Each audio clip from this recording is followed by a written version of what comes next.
नमस्कार। आज हम माखनलाल चतुर्वेदी की एक बहुत ही पावरफुल कविता कैदी और कोकिला को गहराई से समझेंगे।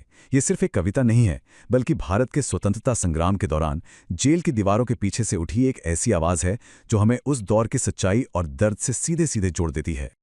और ये है वो शख्स, इस कविता के पीछे का चेहरा, माखनलाल चतुर्वेदी। एक ऐसा नाम जो सिर्फ साहित्य में ही नहीं, बल्कि भारत के आज़ादी के संघर्ष के इतिहास में भी बड़े सम्मान के साथ लिया जाता है। इनकी कलम में जितनी ताकत थी ना, उतने ही मजबूत इनके इरादे भी थे। तो चलिए देखते हैं कि आज हम इस कविता को कैसे समझने वाले हैं। सबसे पहले हम बात करेंगे कवि कार्यकर्ता के बारे में, फिर देखेंगे कि जेल से ये आवाज कैसे और क्यों उठी। इसके बाद कविता के अंदर के संवाद को समझेंगे, फिर स्वतंत्रता और कैद के बीच के फर्क पर बात करेंगे और आखिर में देखेंगे कि ये कविता विरोध की एक इतनी बड़ी आवाज कैसे बनी। तो शुरुआत करते हैं माखनलाल चतुर्वेदी जी के जीवन और उनकी पहचान से ही।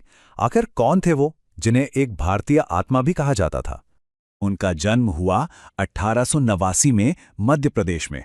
और जरा सोचिए, सिर्फ 16 साल की उम्र में वो एक टीचर बन गए थे। पर शायद उनकी मंजिल कुछ और ही थी।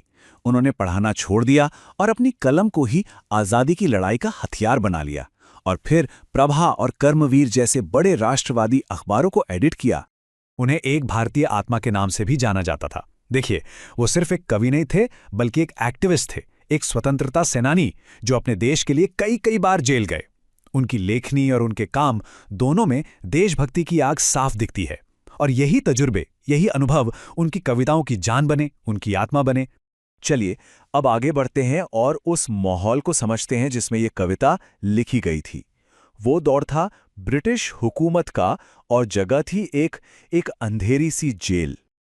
फ्रेंड्स, इस वीडियो को पूरा देखने के लिए आज ही फ्लेक्सी टीचर ऐप सब्सक्राइब करें, जहां आपको मिलेंगे animated videos, digital books, text book solutions, notes, DPP और क्विज।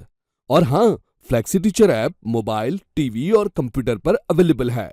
और अगर आपके पास इंटरनेट नहीं है तो तुरंत ऑफलाइन सेट टॉप बॉक्स के लिए संपर्क करें। Flexi teacher, the one you needed.